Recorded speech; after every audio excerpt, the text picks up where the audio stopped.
This is OwlUp, where learning happens in minutes, not hours.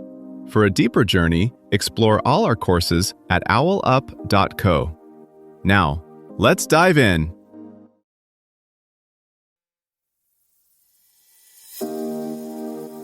Welcome back to Chapter 2 of our series Resetting Your Sleep Cycle Naturally. In today's episode, titled The Impact of Light and Darkness on Your Sleep, we'll explore how the light we encounter throughout our day influences melatonin production and, ultimately, our sleep quality. So, let's dive in.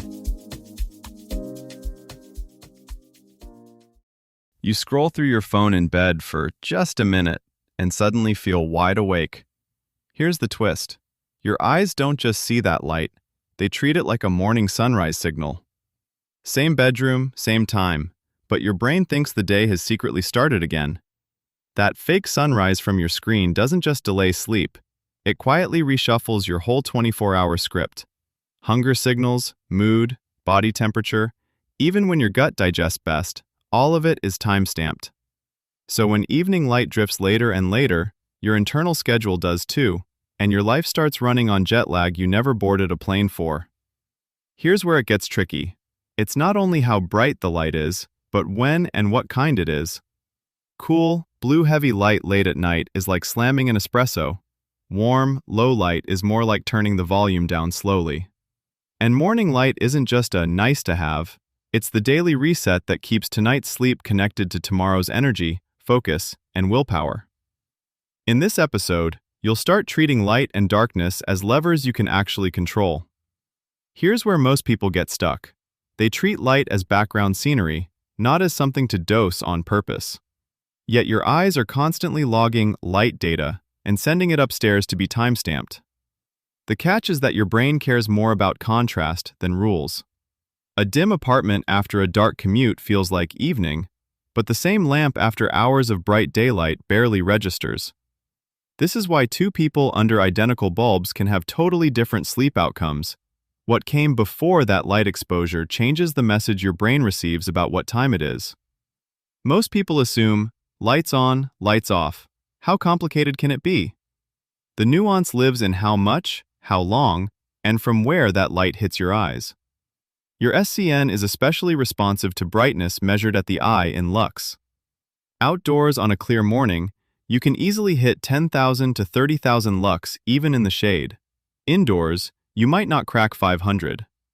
That gap doesn't just change how a room looks, it changes whether your brain stamps the moment as anchor the day or weak, ambiguous signal. This is why a brief coffee on a balcony can do more for your clock than hours under office LEDs. Timing layers on top of this. Light in the first half of your waking day tends to shift your internal time earlier and boost alertness. The same amount in the late evening pulls your timing later.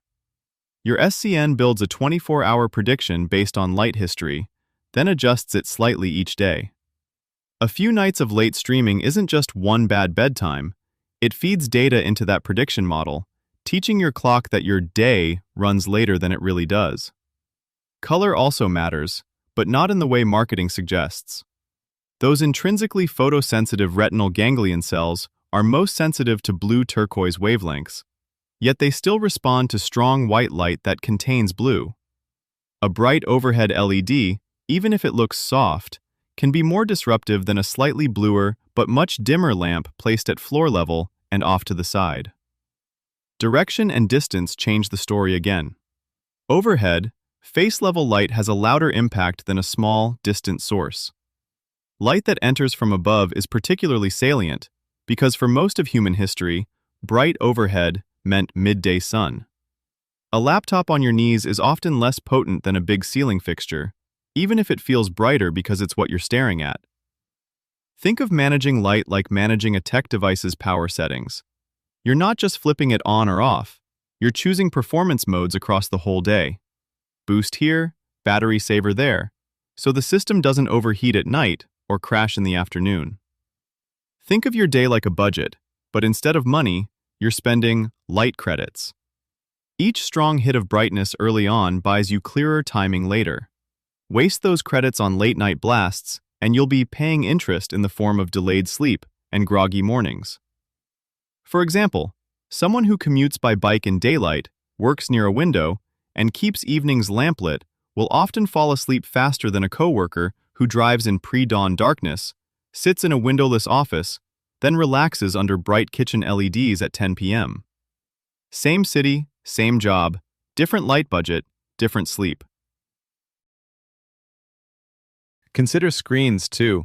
A tablet at arm's length on low brightness may nudge you less than a big TV across the room in vivid mode, especially if that TV is the brightest thing your eyes see all evening. Even the pattern matters.